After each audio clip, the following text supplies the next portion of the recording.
Oh, wow, what's good, family? It's me, Coach 67 Sports TV. Shout out to the awesome and amazing LDBC, Lions Den Broadcasting Community. Shout out to the Louisiana All American Sports Network. And shout out to the greatest university in the world, the Southern University, home of the mighty Jaguars. For anybody that's watched my channel and watch my top 5 favorite sports teams, of course, Southern University is number one. But in a close second is a team I've loved all my life, the New Orleans Saints. And Jaguar Nation, this one is not for you, but this for all my members of Who That Nation.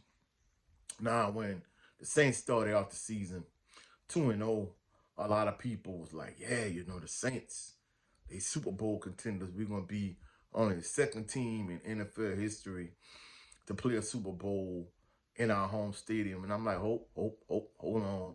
Pump the brakes. Like, it's way too early in the season, to jump out the window and to jump to those ridiculous conclusions. So now we are, and the Saints are sitting at 2-3. And to me, that's why it was so imperative that the Saints was able to beat those filthy, dirty birds. And of course, the Falcons was able to come away with a fluke win, in my opinion. But it is what it is. It's a division rival. It's nothing you really could do about it. But now the Saints getting ready to play the Tampa Bay Bucs, another division rival. But the problem the Saints have is, the Saints' issues are multi-layered. First and foremost, Eric McCoy and Cesar Ruiz are out. And Eric McCoy in particular, like he's one of the, according to Pro Football Focus, he's like one of the best offensive linemen in the entire NFL. I think they had him ranked in like the top 5 in terms of through the first few weeks of the season.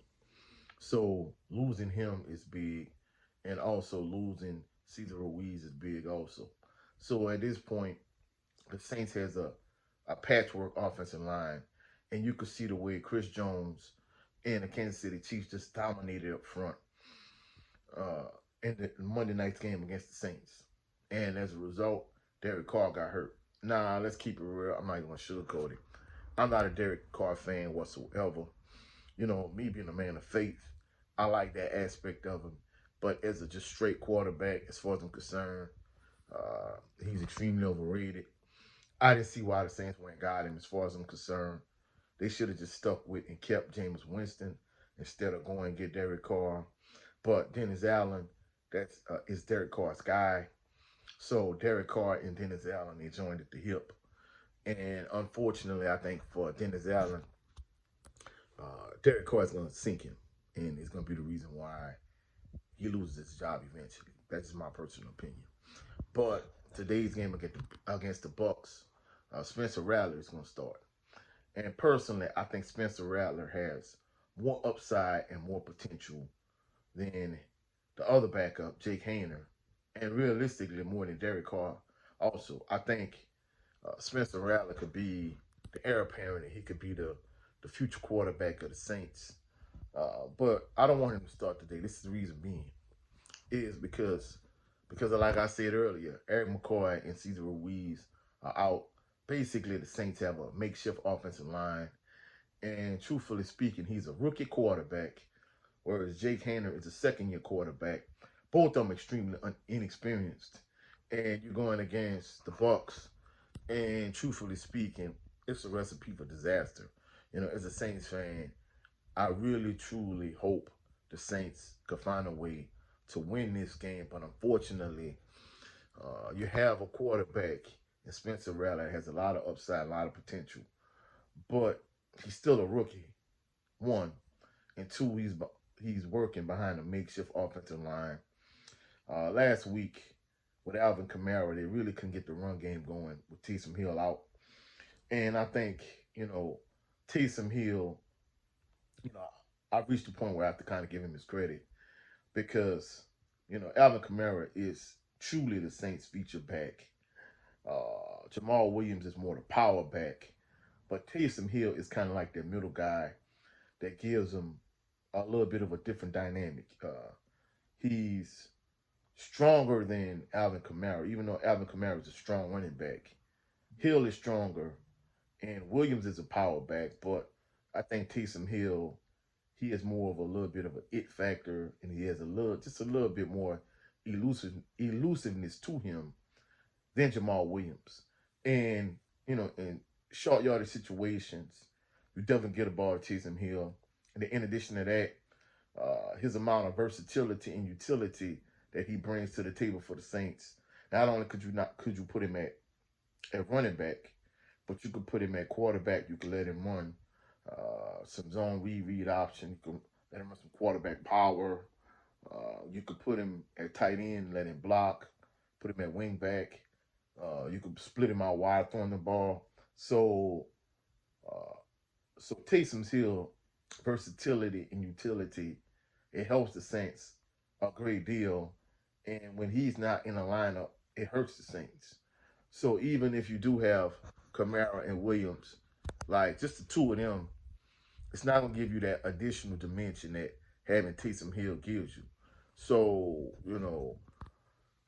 with having a patchwork offensive line and more than likely Taysom Hill is not gonna play, I think it's gonna be difficult for the Saints to beat the Bucs. I'm hoping they can find a way to win. But truthfully speaking, I'm picking the Bucs to win. And the thing about it is, I can't stand the Bucs just like I can't stand the Falcons, just like I can't stand the Carolina Panthers. Any teams in the NFC South aside from the Saints, I can't stand any of them. But unfortunately, I'm picking the Bucs to win. But more than anything, hopefully the Saints could find a way to win today's game. Hopefully they could find a way to win the Thursday night game against the Broncos. And more than anything, I hope they could find a way to make the playoffs.